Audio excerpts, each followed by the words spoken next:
সালামু আলাইকুম প্রিয় চাকরি প্রত্যাশী ভাই বন্ধুরা, আশা করি সকলে ভালো আছেন। সম্প্রতি centre for community development assistant CCDA এনজিওতে একটি দারুণ চাকরি সার্কুলার হয়েছে। তো এই বিষয়ে আজকে আমি আলোচনা করব। ভিডিওটি একটু ধৈর্য সহকারে আপনাদের দেখার জন্য অনুরোধ রইল। Centre for community development assistant সিসিডিএ জরুরি নিয়োগ বিজ্ঞপ্তি দেখতে পাচ্ছেন। এটি একটি ভালো মানের NGO. Centre for development assistant সিসিডিএ আমার কর্তৃক সনদপ্রাপ্ত একটি পিকেএসএফ অর্থায়নে কিন্তু একটি এনজিও। বিভিন্ন ব্যাংক ও দাতা সংস্থা আর্থিক সহায়তা পরিচালিত জাতীয় পর্যায়ের এনজিও। তারা দরিদ্র বান্ধব ও অরাজনৈতিক একটি অলাভজনক উন্নয়ন সংস্থা। তারা কিন্তু নিম্নোক্ত পদে লোক বাংলাদেশের স্থায়ী নাগরিকের কাছ থেকে কিন্তু আবেদনপত্র আহ্বান করছে। উপপরিচালক পদের নাম একজন নিবে। বেতন আলোচনা সাপেক্ষে বয়স 50-এর নিচে হতে হবে। অবশ্যই অনার্স মাস্টার্স ডিগ্রি পাস থাকতে হবে এবং কি আপনার পিকেএসএফ এর সহযোগী যে কোনো ক্ষুদ্র ঋণ প্রতিষ্ঠানে কমপক্ষে 15 বছরের অভিজ্ঞতা থাকতে হবে।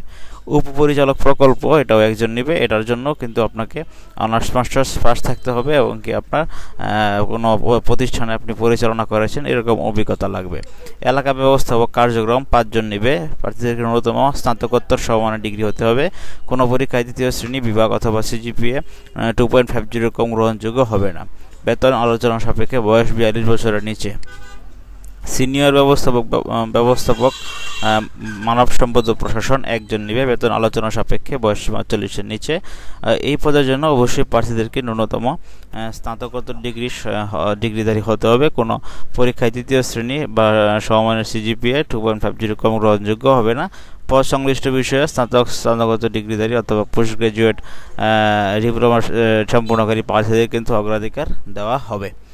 তারপর দেখুন কর্মসূচি কর্মকর্তা শাখা ব্যবস্থাপনাটা 30 জন নেবে আপনার বেতন আলোচনা সাপেক্ষে। এই পদের জন্য অবশ্যই স্নাতকোত্তর বা সমমানের ডিগ্রি পাস থাকতে হবে, মানে অনার্স অথবা ডিগ্রি পাস থাকতে হবে। কোনো পরীক্ষায় তৃতীয় শ্রেণী বিভাগ অথবা সিজিপিএ 2.50 ক্রম গ্রহণযোগ্য হবে না। এমআরএ কর্তৃক সনদপ্রাপ্ত নং পিকেএসএফ এর সহযোগী যে কোনো ক্ষুদ্র ঋণকারী অর্থায়ন প্রতিষ্ঠানে 5 বছরের অভিজ্ঞতা কাজ করতে হবে। আইটি অফিসার নেবে 3 জন। অবশ্যই কম্পিউটার সায়েন্স বিষয়ে পাস থাকতে হবে। স্নাতক পাস থাকতে হবে।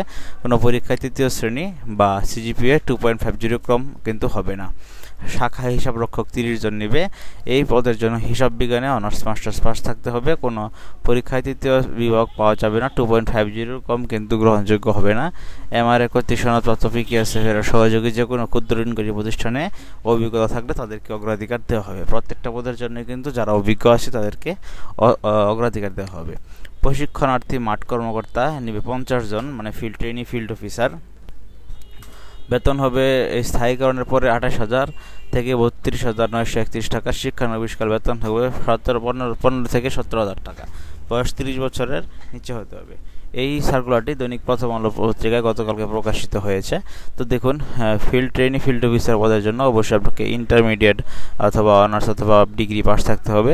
কোনো পরীক্ষায় 2.50 কম কিন্তু গ্রহণযোগ্য হবে না। যদি আপনার কাজের দক্ষতা দেখাতে পারে তাহলে কিন্তু আপনার অগ্রাধিকার দেওয়া হবে।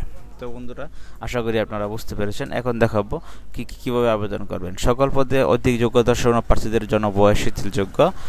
গ্রাম প্রত্যন্ত অঞ্চলে দরিদ্র মানুষের সাথে কাজ করার মন মানসিকতা, বাংলাদেশের যে কোনো স্থানে কাজ করার ইচ্ছা থাকতে হবে। সকল পদে computer, Word, Excel, PowerPoint, Bangla ইংরেজি টাইপিং, ইন্টারনেট ব্যবহার, মাইক্রোফোন 360 ডাটা সফটওয়্যার কিন্তু ভালোভাবে জানা প্রার্থীদেরকে অগ্রাধিকার দেওয়া হবে। 1 থেকে 5 নং প্রার্থীদের জন্য কর্মসংশ্লিষ্ট বিষয়ভিত্তিক লেখার দক্ষতা, ক্রমিক 3 ও 5 নম্বর প্রার্থীদের মোটরসাইকেল চালিয়ে দায়িত্ব পালন বাধ্যতামূলক এবং ক্রমিক 8 নং প্রার্থীদের বাইসাইকেল মোটরসাইকেল চালিয়ে দায়িত্ব পালন বাধ্যতামূলক করতে হবে। সংশ্লিষ্টদের বৈধ ড্রাইভিং লাইসেন্স থাকতে হবে।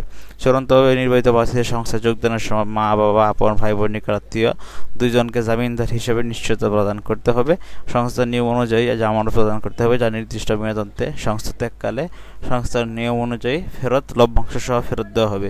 সকল পদের জন্য শিক্ষানবিশকাল 6 মাস। তো আপনি সুবিধা দেখেন, শাখা পর্যায়ে বিনামূল্যে একক আবাসন সুবিধা পাবেন, থাকার সুবিধা পাবেন। তাছাড়া চাকরি স্থায়ীকরণ হলে ছুটি, উৎসব, বোনাস, বৈশাখী ভাতা, বার্ষিক ইনক্রিমেন্ট, প্রভিডেন্ট ফান্ড, গ্র্যাচুইটি, কর্মী কল্যাণ তহবিল, লাঞ্চ ভাতা, মোবাইল বিল, মোটরসাইকেল জ্বালানি রক্ষণাবেক্ষণ ভাতা, এগুলি ভ্রমণ ভাতা, চিকিৎসা ভাতা, মৃত্যু বা দুর্ঘটনাজনিত বীমার সুবিধা, আর্থিক সহায়তা, সন্তানদের জন্য শিক্ষাবৃত্তি, বাইসাইকেল, এগুলি কিন্তু আপনারা পাবেন। এখন দেখুন আবেদন প্রক্রিয়া। উপরে উল্লেখিত যোগ্যতা সম্পন্ন প্রার্থীগণ আবেদনপত্র 2 কপি পাসপোর্ট সাইজের রঙিন ছবি, জাতীয় পরিচয়পত্র, জন্ম সনদ, নাগরিকত্ব সনদ, শিক্ষাগত যোগ্যতার সনদ, অভিজ্ঞতা ও প্রশিক্ষণের সনদ, ফটোকপি সহ আগামী 12 অক্টোবর 2025 তারিখের মধ্যে বরাবর নির্বাহী পরিচালক, centre for community development assistant সিসিডিএ ভবন 1/8 ব্লক জি, লালমাটিয়া হাউজিং এস্টেট, মোহাম্মদপুর, ঢাকা 1207 এই বরাবর পাঠাতে হবে, অথবা career@gmail.com এই ঠিকানায় ইমেলের মাধ্যমে পাঠাতে হবে। ইমেলের মাধ্যমে পাঠাতে পারেন, অথবা কিন্তু খামের উপরে ইমেলের বিষয়ে অবশ্যই নাম উল্লেখ করে দিবেন। খামের উপরে কিন্তু এখানে সুন্দর করে লিখে দিতে পারেন। বন্ধুরা এই ছিল মূলত আজকের মতো centre for community development assistance CCD এর যে এনজিওর, এটির জন্য আজকের আমি আপনাদেরকে বুঝিয়ে দিলাম। তো বরাবরের মতো নিয়মিত যদি এরকম চাকরির আপডেট পেতে চান তাহলে অবশ্যই আমার চ্যানেলটি সাবস্ক্রাইব করতে ভুলবেন না। দৈনিক প্রথম আলো পত্রিকায় এটি প্রকাশিত হয়েছে। এই চাকরি সংক্রান্ত যদি কোনো আপনার প্রশ্ন থাকে আমাকে করতে পারেন। যে কোনো প্রশ্ন থাকলে হোয়াটসঅ্যাপে বা মেসেঞ্জারে বা আমাকে কমেন্টের মাধ্যমে কিন্তু জানাতে পারেন যে কোনো প্রশ্ন থাকলে। তো এই ছিল আজকের মতো, ভালো থাকুন সকলে, দেখা হচ্ছে পরবর্তী কোনো চাকরির ভিডিওতে আপনাদের সামনে।